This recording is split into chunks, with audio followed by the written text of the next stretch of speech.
ел үшін өлу, ел үшін бабалар аманаты, құрсын бейшаралық. Бодандық өмір құрсын. Қосыл қатарға, бірлігіңді ойла, елдігіңді ойла, азаттығыңды ойла, тіліңді ойла. Ойла. 16 желтоқсан. Әрбір қазақтың жүрегінде қанды әріппен жазылатын күн. Осыдан 29 жыл бұрын Колбиннан күдер үзген қандастарымыз егемендік жолында көтеріліп қанын төкті. Сонау есет Кенесарылардан бастау алған көтерілістердің бұл соңғысы еді. Әрине жүгі де ауыр. Қақаған қыз онсыз да қорлық көрген қазақтың балағына жармасты. Қыздарымыздың қадірін кетіріп, жігіттеріміздің жалынан сынаған бұл күн 365 күннің ішіндегі ең қасіреттісі. Ал бүгінгі тәуелсіз тағдырдың тұрғындары көтеріліс болған алаңның атын біле ме екен? 1986 жылғы көтеріліс болған алаңның қазіргі аты қандай? Республикалы.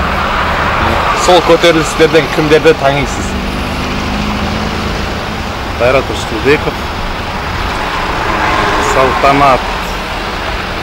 Қазір есіме түсе қойса. Есіме түспей. Тілім ұшында тұр. Қайрат Рысқұлбеков. Республика алаңы.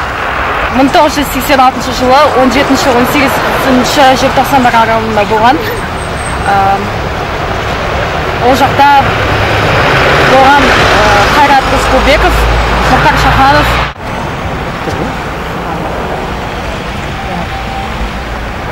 Республика алаңы. Республика алаңы 1986 жылы көтерілісті бастаған негізгі қазақтың жігіттері мен қыздары Қайрат Рысқұлбеков және де Ләззат қос көтерілісі. Азаттықты аңсап, ары мен қаны төгілген қандастарымыздың адам аярлықтай халіне куә болған алаңның аты Республика алаңы. Өткен күн ұмытылмайды. Қазақ деген ұлт түрі болғанда, тарихымыз да, тәуелсіздігіміз де мәңгі өмір сүреді. Қазақстанның тәуелсіздігі мәңгілік болсын. Еліміз бақытты болсын. Біздің ұрпақ болашаққа елімізді бұдан да үлкен биіктерге жеткізетін болсын. Қазақтың бірлігі жасасын.